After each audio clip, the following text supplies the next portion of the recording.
Electric Nebraska is real, and it's coming out soon. That's right, the long-rumored electric version of Bruce Springsteen's 1982 album Nebraska, thought to long be either lost or in storage somewhere in the Springsteen archives, has finally re-emerged, and it's being re-released on a box set with a bunch of other Nebraska-related material here in October. Now, I know I normally talk about modern Americana and independent country music here on this channel, but I want to shift gears real quick to talk about Bruce Springsteen because, one, he's an artist I've been a lifelong fan of, but also because modern Americana music owes a huge debt to Bruce Springsteen. The Acoustic album as we know today has long been measured against Nebraska.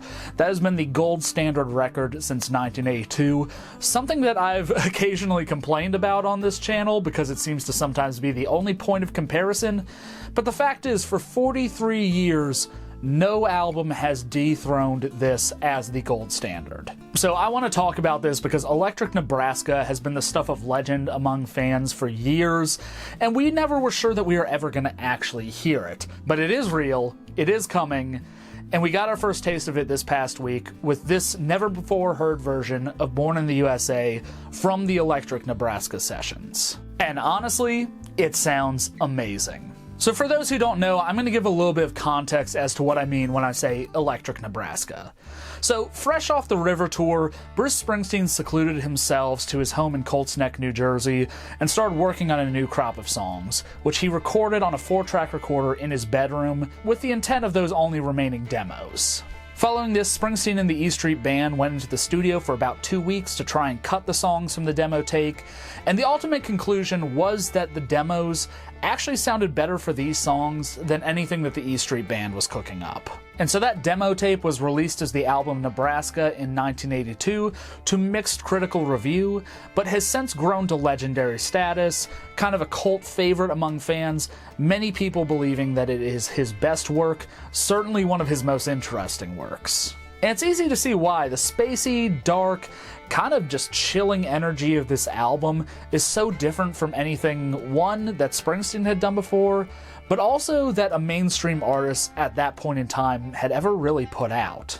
And even though Nebraska is held in such high regard, and the general consensus among the people that were there is that the Nebraska tapes were better than what the E Street Band was trying to record with those songs, fans have long wondered about Electric Nebraska. Where is it? What does it sound like? Will we ever get to hear it? And so that not knowing is what makes this release so monumental. So Springsteen is re-releasing Nebraska in a deluxe box set format, probably coinciding with the release of the Deliver Me From Nowhere movie, which deals in the point in Springsteen's career where he's writing, recording, and releasing Nebraska. Very excited for this movie, by the way, even though I'm always a little bit wary about musician biopics. Walk Hard, the Dewey Cox Story is one of my all-time favorite movies, and if you know anything about that movie, and also the past couple years of band biopics, well, you know, history repeats itself.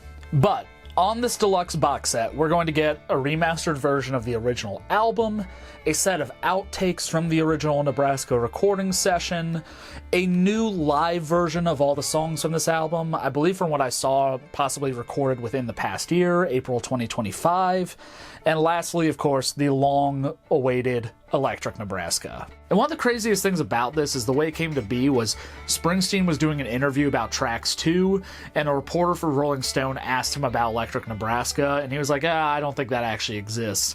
And then a few days later, he texted that reporter back and was like, oh, hey, actually, no, we found it. The first hints of this album came out early Thursday morning when some fans discovered that Amazon France had accidentally released the information about the album pre-order early. I actually found out about this from a track list someone posted on the r/Bruce Springsteen subreddit that my brother shared with me, but those kind of posts always garner an air of skepticism until we hear official word from the artist. Springsteen released a trailer video where we heard different previews of songs from the album, as well as this never-before-heard version of Born in the USA. Now, ball knowers might remember that in the original tracks record that came out in 1998, I believe, there was the demo version of Born in the USA that had been recorded for the Nebraska album originally, which stood in stark comparison to the version that we got on the Born in the USA album. Just this driving acoustic guitar beat, these yelps and screams in the background, Bruce Springsteen's desperate vocals. Now, All of that is present on this electrified version of Born in the USA that we got today, but it is just amplified with the raw intensity of the E Street Band. That Telecaster is cutting through hard. Springsteen sounds desperate and angry and just everything that this song needs. No shade on the version we got on the 1984 album. Obviously, it's a classic. We all know it. But I think I kind of prefer this version of Born in the USA. I mean, it is just so much more raw and intense. I don't think it would have been as big of a hit as the 1984 version if it had come out as the actual version that we all know and love. But I think there's something about it that just really accentuates the desperate nature of the lyrics. Because one of the most well-known comments on Born in the USA is that it sounds like it's a patriotic anthem, even though the lyrics are actually about, the mistreatment of Vietnam veterans following the end of the war. And I think that really comes out in this version. No one would mistake this recording of the song for a patriotic anthem. I think this is some of the grittiest that Springsteen has ever sounded, and if the rest of the album sounds like this, we are going to be in for a real treat. And I gotta say, this is just a great addition to what I think has been a great year for music. While the mainstream might have floundered a bit in 2025, I've been really enjoying a lot of releases this year, whether it's legacy artists like Bruce Springsteen putting out things like this and Tracks 2, or some of the great new albums we've gone from Jason Isbell, Turnpike Troubadours, S.G. Goodman, Cat Hasty. It's just been a great year for new albums, and I think a lot more are still to come between this. There's the new Josh Ritter album, Amanda Shires, the upcoming Brandi Carlile album. There's a lot of stuff to look forward to this fall. And I think Springsteen fans themselves are about to have a pretty crazy fall too, between this album coming out, the Deliver Me From Nowhere movie. Springsteen has also been on record saying that he has another album in the can, and we can expect to hear that in the near future, possibly early 2026. Yet to be seen, but it is something to look forward to. Springsteen seems intent on keeping on going, writing and releasing new music, touring pretty heavily. I mean, he's basically implied that he's going to just keep on doing this until he can't do it anymore, which I'm all here for. I think he's still got it. This past tour has shown that he can still put on a great show, and his newer catalog shows he's still got it as a songwriter. I mean, people don't talk about 2000s Bruce Springsteen too much beyond The Rising, but I will contend that Magic is a fantastic album. I think Western Stars is honestly a top 5 Bruce Springsteen album for me.